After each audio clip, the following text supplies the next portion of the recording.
Directional light যখন আপনি একটা পার্ট তৈরি করবেন অটোমেটিকলি এটার সাথে 3টা ডিরেকশনাল লাইট অটোমেটিকলি অ্যাড হয়, যেটা অ্যাম্বিয়েন্ট লাইটটা যেভাবে অ্যাড হয়। যেমন এই পার্টের ক্ষেত্রে যদি দেখেন, এখানে লাইট সেকশনটাকে আমি এক্সপান্ড করলে এখানে অ্যাম্বিয়েন্ট লাইট যেটা অটোমেটিকলি অ্যাড হয়েছে এর সাথে ডিরেকশন লাইট 3টা অ্যাড হয়েছে, এটা অটোমেটিকলি অ্যাড হবে। এবং এই 3টাই ফটো ভিউতে অফ আছে, তো 3টাই আমি প্রথমে ফটো ভিউতে অন করে দিচ্ছি।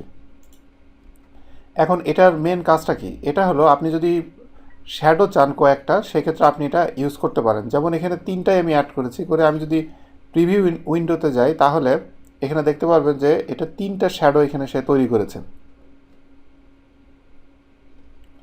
এখানে 1, 2, 3টা, এই যে 3টা শ্যাডো, এই 3টা শ্যাডো এখানে দেখা যাচ্ছে।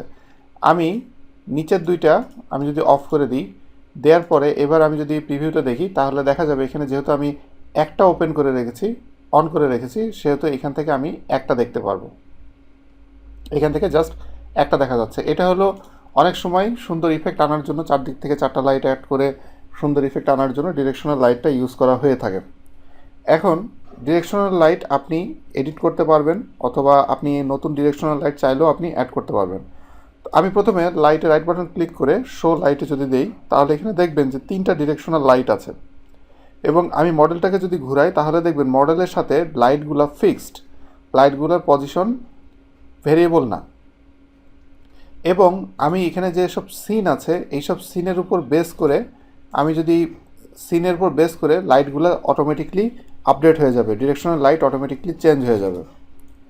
এগুলো সিনের উপর বেস করে চেঞ্জ হবে। এবং এই যে রিফ্লেকটিভ ফ্লোর চেকার্ড, এটা অথবা রিফ্লেকটিভ ফ্লোর, এটা যদি আমি দিই, এখানে কি ঘটনাটা ঘটছে, এখানে 2টা লাইট আছে, একটা লাইট মডেলের সাথে লক করা, আর একটা লাইট লক করা না, আনলক করা, যার কারণে এই লাইটটা মুভ করছে না। যেমন এই লাইটটা আমি যদি এটি ডিরেকশনাল লাইটে যাই তাহলে এখানে লাইটের পজিশন আছে লক টু মডেল, যেটা লক করা, মডেলের সাথে লক করা। আবার নিচেরটাই আমি যদি এটি ডিরেকশনাল লাইটে যাই তাহলে এটার ক্ষেত্রে দেখবেন লক টু মডেল, এটা আনচেক করা। তো এইভাবে এই লাইটগুলা এখানে চেঞ্জ হয়। তো মডেলের সাথে লক করে রাখলে সুবিধা হলো আপনি যেভাবে এই মডেল ঘুরেন না কেন ওই ইফেক্টটা ওই একই রকমই আসবে। এখন আমি নতুন একটা লাইট আমি এখানে অ্যাড করব। লাইটের উপর রাইট বাটন ক্লিক করে অ্যাড ডিরেকশনাল লাইট।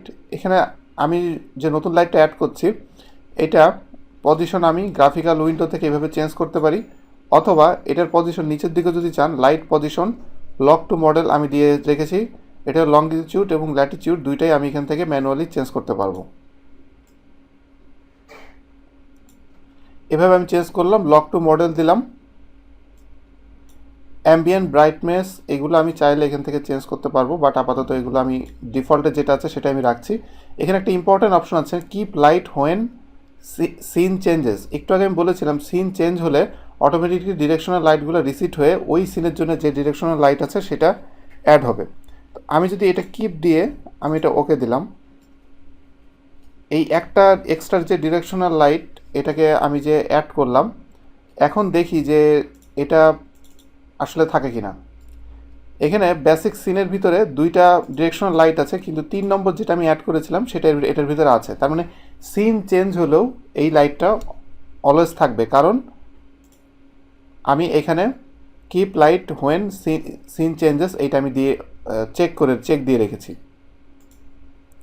তো এইভাবে আপনি ডিরেকশনাল লাইটটা আপনি টোটালটাকে আপনি চাইলে এডিট করতে পারবেন। আর এখানে অবশ্যই আপনাকে মাথায় রাখতে হবে, যদি আপনি ফটো ভিউতে এই লাইটের ইফেক্টটা চান, অবশ্যই এগুলোকে সব গ্রে কালার দেখা যাচ্ছে, কোনোটাতে ফটো ভিউতে অন নাই, এগুলোকে অবশ্যই আপনাকে অন করতে হবে। আর আপনি যদি ডিলিট করতে চান রাইট বাটন ক্লিক করে ডিলিট দিলে এটা ডিলিট হয়ে যাবে।